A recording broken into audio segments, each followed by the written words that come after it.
नमस्कार, मैं डॉक्टर सुजाता वीरेश, प्रवक्ता हिंदी। आज आपको राष्ट्रकवि मैथिली शरण गुप्त द्वारा रचित महाकाव्य साकेत के 8वें सर्ग से हमारी पाठ्यपुस्तक के काव्यखंड में संकलित कैकेयी का अनुताप शीर्षक से ये काव्यांश है, उसको पढ़ाऊंगी। भ्रातृ प्रेम से ओतप्रोत भरत जब श्री राम से भेंट करने के लिए पंचवटी स्थित उनके आश्रम में पहुँचे, उस समय रात्रि का समय हो चुका था। तो यहाँ से हमारा कैकेयी का अनुताप ये काव्यखंड जो है वो शुरू हुआ है। देखिए, मैं पढ़ती हूँ कि तदंतर बैठी सभा उटज के आगे, नीले वितान के तले दीप बहु जागे, टकटकी लगाए नयन सुरों के थे वे, परिणामोत्सुक उन भयातुरों के थे वे। उसके पश्चात यहाँ से शुरू हुआ है क्योंकि ये 8वां सर्ग है। तदंतर उसके पश्चात बैठी सभा, उटज कहते हैं पर्णकुटी को। सारे कैकेयी, कौशल्या, सुमित्रा, मंत्री आदि सभी लोग जो थे वो भरत के साथ पंचवटी आश्रम में श्री राम से मिलने और भरत उनसे ये निवेदन करने गए थे कि अब आप घर को लौट चलें, क्योंकि मुझे ये राज्य स्वीकार नहीं है। और इस जो भी वरदान कैकेयी माँ ने मांगे थे वो मेरी सहमति के से नहीं मांगे थे। तो उन्होंने कहा। इसके पश्चात सभा पर्णकुटी के आगे बैठी हुई थी। नीला आकाश था और उसके आगे, उसके नीचे तले दीप बहु जागे का मतलब बहुत से तारे भी निकल आए थे। संध्या बेला थी, अंधेरा होने लगा था। टकटकी लगाए नयन सुरों के थे वे। सुर देवतागण भी वहाँ आ गए थे, क्योंकि सभी को इस मिलाप के पश्चात क्या परिणाम होगा इसकी बड़ी उत्सुकता थी।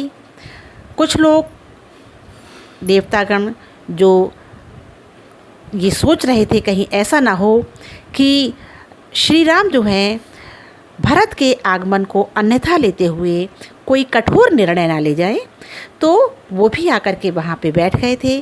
परिणामोत्सुक उन भयातुरों के थे, वे भयातुर थे। वो देवगण जो थे वो कुछ भयग्रस्त थे कि कहीं श्री राम कुछ अलग प्रतिकूल निर्णय ना ले लें या ना समझ बैठे भरत के आगमन को।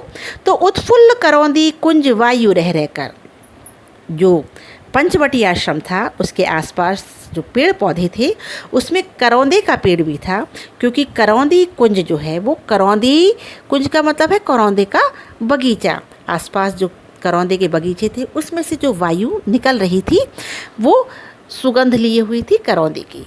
वो रह रह करके वहाँ चल रही थी, प्रसन्न होकर चल रही थी और करती थी सबको पुलक पूर्ण मह कर। और सभी लोग उस सुगंधित वायु को देख करके बहुत ही पुलकित हो रहे थे, प्रसन्न हो रहे थे।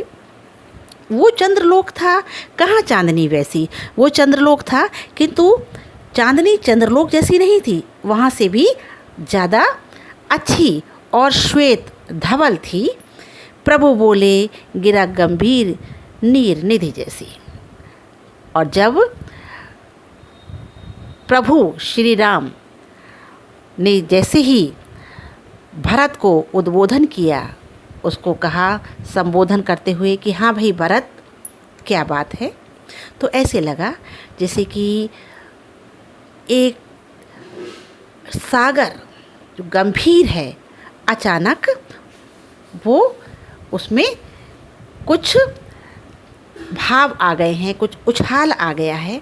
इस तरीके से वो उनका जो आवाज़ थी, उनका जो संबोधन था, इस तरीके का प्रतीक हो रहा था। हे भरत भद्र अब कहो अभीप्सित अपना। अभीप्सित का मतलब होता है इच्छा। सब सजग हो गए, भंग हुआ जो सपना। तब श्री राम ने क्या संबोधन किया कि हे भरत भद्र, हाँ बताएं आपके यहाँ आने का उद्देश्य क्या है, आप यहाँ क्यों आए हैं, अपनी इच्छा बताएं। सब सजग हो गए, सब लोग एकदम, सबके जो आराम से बैठे हुए थे, इधर उधर वायु का, चांदनी रात का, आकाश का आनंद ले रहे थे, वातावरण का आनंद ले रहे थे। अचानक वो सब लोग सजग हो गए। हे आर्य, रहा क्या भरत अभीप्सित अब भी, मिल गया अकंटक राज्य उसे जब तब भी। भरत अपने आप को ही आत्मग्लानि से युक्त होकर के उन्होंने स्वयं को एक तरीके से अपने मनोभावों को प्रताड़ित करते हुए उन्होंने कहा कि अरे, व्यंग है स्वयं के लिए भरत का कि हे आर्य, हे श्रेष्ठ, क्या भरत की अभी भी कोई इच्छा है? उसको तो निष्कंटक राज्य मिल गया, उसके राज्य में अब कोई भी रोड़ा नहीं है। अर्थात आप जो थे वो वन में आ गए, अब आप ही बड़े थे, तो अब मुझे मेरे मार्ग में, राज्य के मार्ग में कोई भी कांटा नहीं रहा। पाया तुमने तरुतले अरण्य बसेरा, मुझे तो निष्कंटक राज्य मिल गया और आपको इस वन में, जंगल में, वृक्षों के नीचे बसेरा लेना पड़ा।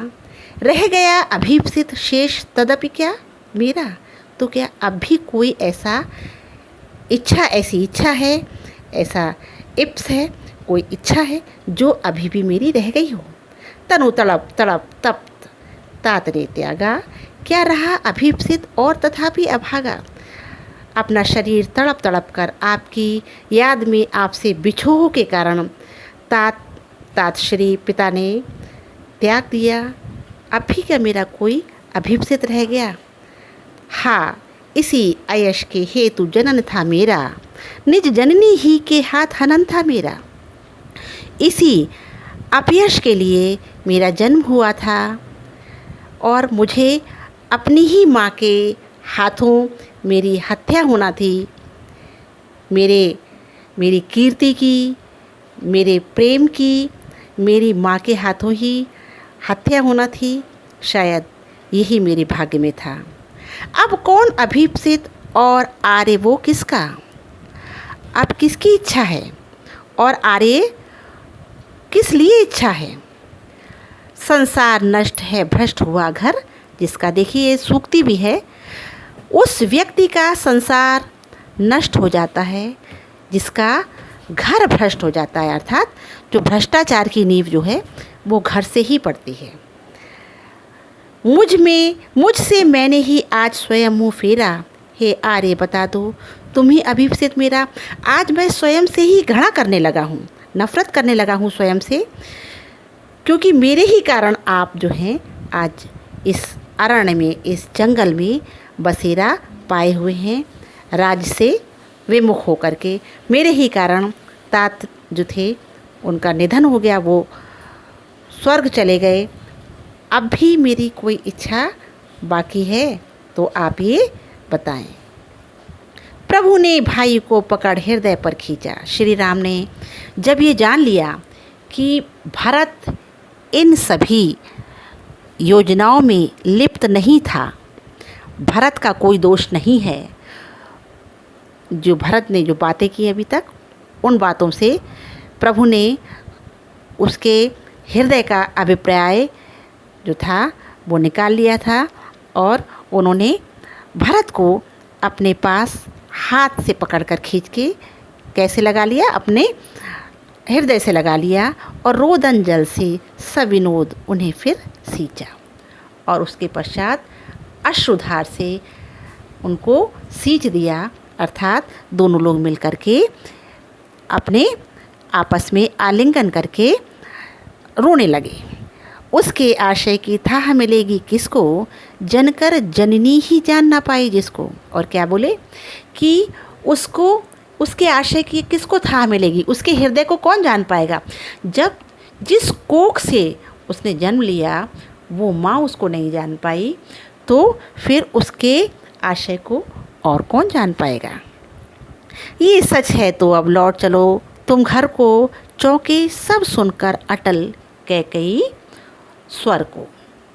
इसमें देखिए इस पद में बहुत सुंदर जो है वो आगे बढ़ाते हुए मैथिली शरण गुप्त ने लिखा है कि अभी तक जो भरत और श्री राम के मध्य में जो बातचीत हुई, जो भावनात्मक आदान प्रदान हुआ, उससे कैकेयी का जो थोड़ा सा विश्वास था वो जागा। उसको लगा कि श्री राम ने भरत को क्षमा कर दिया है, भरत मान लिया है कि भरत की कोई भी गलती नहीं है। तो उसने थोड़ी सी साहस बटोरते हुए श्री राम से क्या कहा कि ये सच है तो अब लौट चलो तुम घर को, अगर ये सत्य है तो अब तुम घर को लौट चलो। इस तरीके से स्पष्ट बात कहने पर सब लोग एकदम चौंक गए कि जो कैकेयी अभी तक श्री राम को वनवास देने के लिए अड़ी हुई थी, वो आज एकदम इतना स्पष्ट उसने घर जाने की कैसे बात कह दी। सबने रानी की ओर अचानक देखा, वैधव्य तुषाराव्रता यथा विधु लेखा। तुषाराव्रता मतलब, वैधव्य का मतलब पहले देखिए कि विधवा हो चुकी थी, राजा दशरथ जो थे वो गोलोकवासी हो चुके थे श्री राम के वनवास जाने के पश्चात। और तुषाराव्रता माने पाले से ढकी हुई, तुषार बर्फ़, जैसे बर्फ़ से ढकी हुई, विधु लेखा माने चंद्रमा की किरण। वो किस तरीके से लग रही थी, सबने रानी की ओर अचानक देखा तो वो रानी किस तरीके से लग रही थी, जैसे कि सफ़ेद, वो विधवा होने के कारण सफ़ेद वस्त्र पहने हुई थी, तो इस तरीके से लग रहा था। विधु माने चंद्रमा, कि चंद्रमा तो है लेकिन किससे ढका हुआ है, एक पाले, ओस, जो कोहरा है उससे ढका है, तो बहुत धूमिल सा दिखाई दे रहा है, स्पष्ट दिखाई नहीं दे रहा है।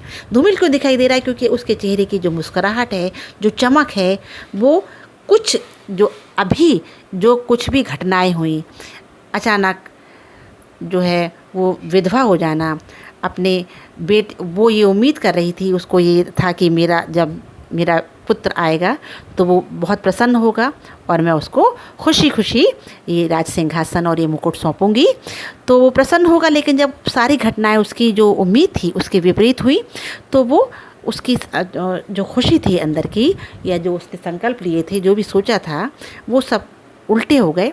तो अब वो मुरझा चुकी है और उसको अपनी गलती का एहसास हो चुका है। बैठी थी अचल तथापि असंख्य तरंगा, वो सिंघी अब थी आह गोमुखी गंगा। असंख्य तरंग लिए हुए, असंख्य अगणित लहरों वाली वो आज कैसे बैठी हुई थी, वो जो सिंघिनी थी, कभी सिंघी थी मतलब जो कभी सिंघनी थी। क्यों सिंघनी कहा गया है, अगर हम इसको थोड़ा सा इसका प्रसंग लेंगे विस्तार से, कि जो 2 वरदान कैकेयी को मिले थे वो राजा दशरथ के साथ उसने जब युद्ध किया था, और राजा दशरथ का पहिया जो था, उसकी धुरी जो निकलने लगी थी, उसको अचानक देखा कि धंस रहा है ज़मीन में, और अगर पहिया निकल गया रथ का तो युद्ध जो है उसके पति हार सकते हैं। ऐसे में उसने उस अपनी उंगली को जो है धुरी बना करके कुछ समय के लिए उस रथ को रोका था, जिसके कारण जो थे राजा दशरथ उस युद्ध को जीत गए थे। तो वो कभी सिंघनी थी, इतनी वीरांगना थी, आज वो गोमुखी गंगा की तरह पवित्र, निर्मल, एकदम शांत बैठी हुई थी। हाँ जनकर भी मैंने न भरत को जाना, सब सुन ले तुमने स्वयं अभी ये माना, कि तुमने अभी ये कहा राम कि मैंने जनकर भी भरत को नहीं जाना, मैंने पैदा करके भी भरत को नहीं जाना है, और सब सुन लें क्योंकि अभी तुमने ये कहा है। तो ये सच है तो फिर लौट चलो अब घर को, ये सच है तो फिर लौट चलो घर भैया, अपराधीन मैं हूँ तात तुम्हारी मैया। अगर ये सच है तो अब तुम घर को लौट चलो, क्योंकि अपराधी भरत नहीं है, अपराधी मैं हूँ।